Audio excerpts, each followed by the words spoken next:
Before I had my Alpine, I had an Alpine. But as you can probably tell, this is no ordinary Alpine. Nope, it's a 2007 Strange Alpine 5. A prototype, one of 23. And you're probably thinking, well, that's just a 5. But look a bit closer and you'll see it's not.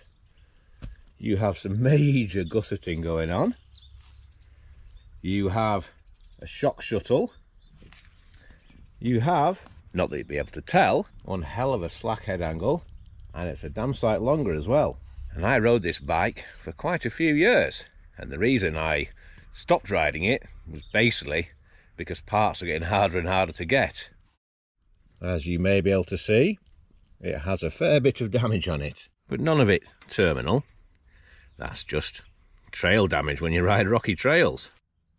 So why am I showing you this? What does it matter? Well, one of the things was, when I did change bikes and got the new one, it didn't at first feel any quicker than the old one. Strava says otherwise, but I've always wondered just how much difference is there between an old 26-inch bike, albeit a bit of a special one, and a modern bike with 27.5 wheels and more modern geometry. So, let's find out. Old and new together, which one's going to be best? Well, it's going to be that one, isn't it? Let's be honest. So I picked one hell of a day for this. It's blowing a gale, it's on and off raining, it's slippy, it's muddy, it's winter. Well, for starters, I can tell you that the other one climbs better. The gears, you see, are 1x11, stolen off the hardtail, but on the hardtail you don't need a big first gear. On this you do. Coil all round, it bobs like mad and weighs a ton as well.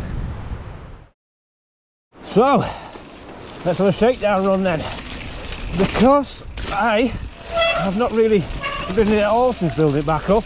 I mean, I rode it around the close with a knacker back brake, but that's it. And this morning I was out very early on, bleeding the back brake. Right, first off of the day. Well, that didn't go well, did it? First run, 4th or 5th corner, and off I go. Conditions today are sloppy. Same for both bikes though, isn't it? Right, we'll try that again and hopefully stay upright this time. Not that there is much hope of it, but you know, it's all part of the fun, isn't it? Good old winter riding.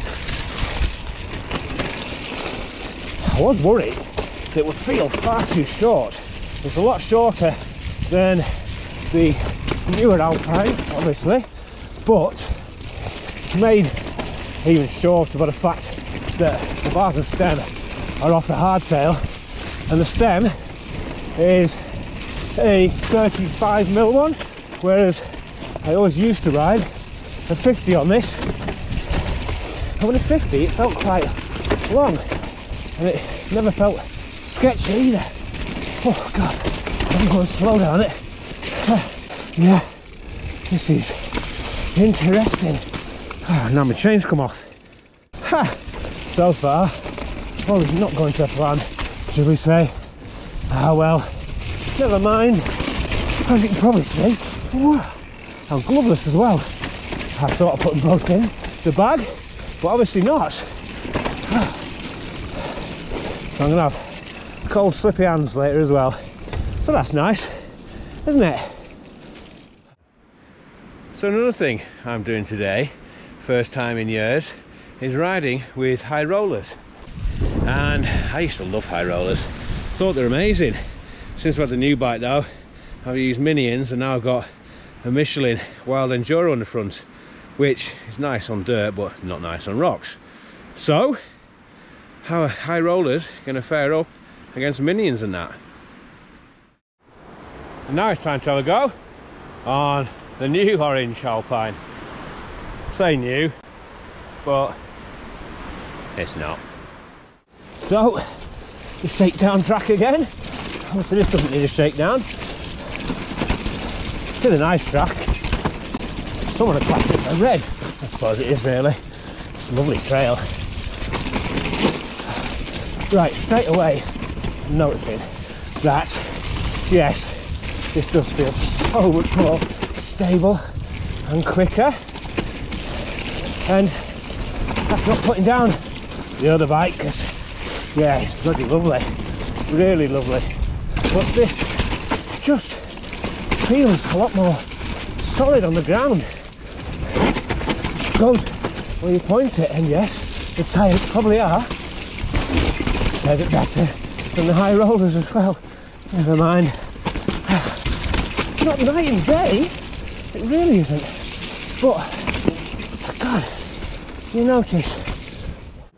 Wow, that's one muddy lens. One of the things I do notice is the riding position. You're a lot more, I guess, forward on this than the other one. It's on the old Strange Alpine 5. You could only buy it in one size, obviously. In fact, you couldn't actually buy it, but that size was, I guess, what nowadays we're somewhere between small and medium. So it's got a layback seat post on it, and it's supposed to have, obviously, a bit of a longer stem. So you just feel like you're off the back of the bike when you're riding along. I mean, descending makes no difference, does it, because you stood up. But yeah, definitely feels very different. Now it's time to have a go down the steepy, and I don't mind admitting I'm a tad nervous down here today. You know, not really used to the bike yet. It's slippery as hell, etc, etc. But you know, I actually think this is a bit shorter than that. 26-inch wheels might be okay down here. And if I get down without, if I get down without a dab, it'd be a miracle. Just as I dabbed. It does feel nice down here. I mean, why wouldn't it really? You know, it was never a bad bike, so we said, I think that's a new straighter line there. Definitely a slippy one. Well, yeah, got down it, didn't I? Maybe not gracefully, but it didn't do too bad. It's that time again. Down steepy. Second time today, obviously. And to be honest now, I think this one's going to be a fair bit nicer on this. Saying that bit didn't actually feel any nicer. Still dabbing. Oh my god, this is so greasy. It's like it's greasier now than it was before. A funny trail this, because it doesn't get as sloppy as the others, because, well, it's steeper, isn't it? But all the bloody mulch and stuff like that on it, it's still loose, just a different loose. Jeez. Well, yeah, just lost my bloody foot in then. What can you do? Carry on.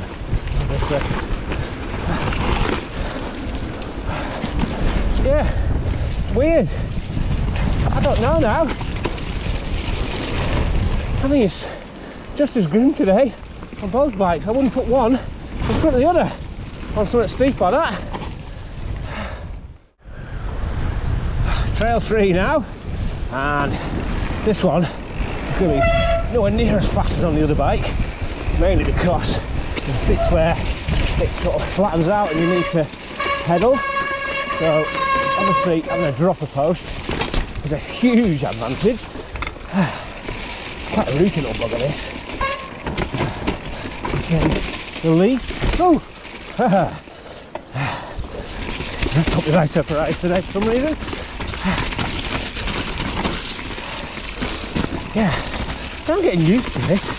It really is just lovely. I mean, if this was my only bike, I would still be very, very happy to ride it everywhere, to be honest. But it's not, is it? And it's very similar to the other bike, the Alpine. I mean, there's no point in having this and that built up, because given the choice, you'd always take the other one, wouldn't you? I mean, yes, I've got both built up today, but that's to faff about doing this.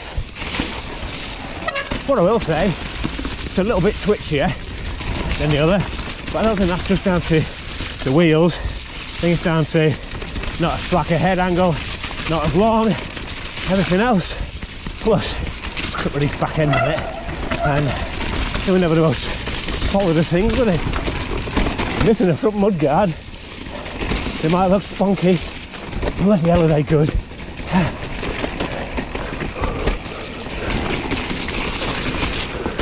Wow, that's a bit cut up there.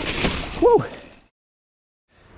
Yeah, as mentioned, I think maybe putting a mudguard on it would have been a good idea. Not used to having this much crap on my face nowadays, or on the lens, or everywhere else really. Getting the right gear, and off we go again. This is a rooty wee bugger at times. Oh man, so much mud in my eye, it's unbelievable. Honestly, mudguards, yay! Now one thing this is not, is a retro bike build. It's an old frame, 15-year-old to be exact, but the components on it are not as old. Basically, you know what I had. So, for instance, the forks are about 12-year-old, I think. Same with the brakes and the wheels. Obviously, gear train is modern. The cranks are actually carbon ones that came on the Orange, the other Orange. I've been living on the hardtail since the crappy SRAM ones fell to pieces. And I wouldn't want to build it as a retro bike because, let's be honest, components really have got a lot better over the years as frames. But this one is holding up pretty damn well, to be honest. Oh. Tell you something, it may climb better, but 7 climbs in, I feel more knackered now than I have in ages. The weather's not helping, or the mud, or I suppose starting off on the worst climbing bike. It's safe to say that I am now knackered. Probably no gloves, because every time you touch your bike you get crap on your hands, and it's just hard to get it off your hands, and all your clothes are covered in crap as well.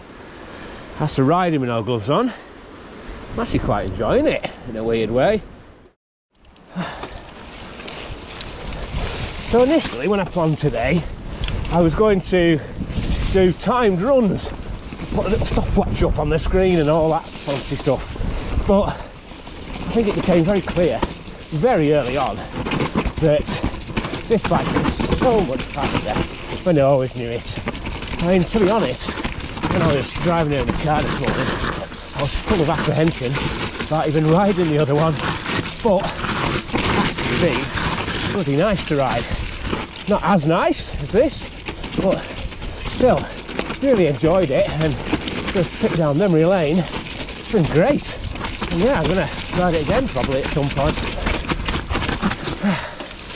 One thing I will say for that one over this is I really do prefer coil shocks, just so much more supple. Now will I put coils on this? Probably not exactly loaded at the moment, but you know, it's worth considering at some point, isn't it?